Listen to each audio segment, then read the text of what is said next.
Welcome to BRK news. This is viewer. వాహనంలో music system ఉంటే అందులో పాటలు పెట్టుకుని ప్రయాణాన్ని ఆస్వాదిస్తూ ఉంటాం. అదే ఏకంగా మ్యూజిక్ రహదారైతే? అవును, మీరు వింటున్నది నిజం.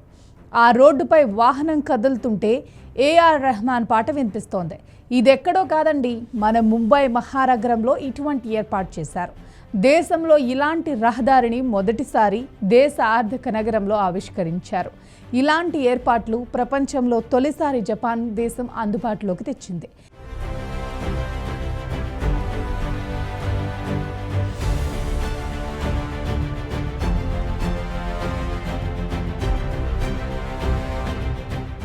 ఇక విషయంలోకి వెళ్తే, దేశంలో మొట్టమొదటి మ్యూజిక్ రహదారి ముంబైలో ప్రారంభమైంది.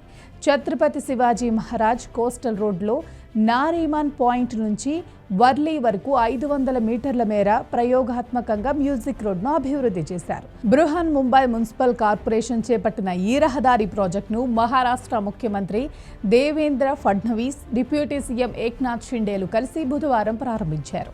దీంతో మ్యూజిక్ రహదారి కలిగిన జపాన్, హంగేరీ, దక్షిణ కొరియా, యుఏఈ దేశాల సరసన భారత్ చేరింది.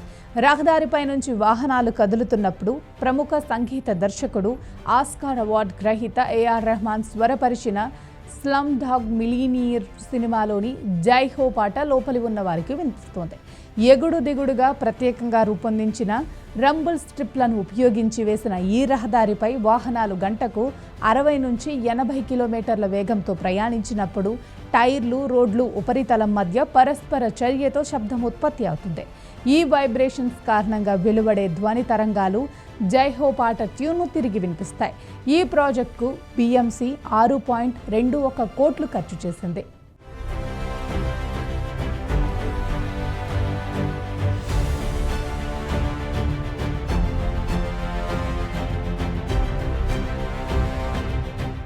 నారీమాన్ పాయింట్ వద్ద టన్నల్ ఎగ్జిట్ తర్వాత Priyadarshini park, Amar Sons garden మధ్యలో ఈ మ్యూజిక్ రోడ్ను ఏర్పాటు చేశారు. కాగా ప్రపంచంలోనే తొలిసారిగా ఈ తరహా రోడ్లు జపాన్ 2007లో ఏర్పాటు చేసింది. ఆ తర్వాత హంగేరీ, దక్షిణ కొరియా, యుఏఈలలో మ్యూజిక్ రోడ్లను నిర్మించారు. కాగా ముంబై మ్యూజిక్ రోడ్డుపై జై హో పాటను దేశానికి అంకితం చేయడంతో పాటు ప్రజల్లో దేశభక్తి భావనను పెంపొందించే ఉద్దేశంతోనే ఉంచారని అధికారులు తెలిపారు.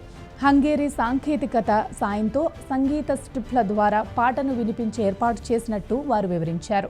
రహదారి ప్రవేశ మార్గం వద్ద సైన్ బోర్డులను ఏర్పాటు చేశారు.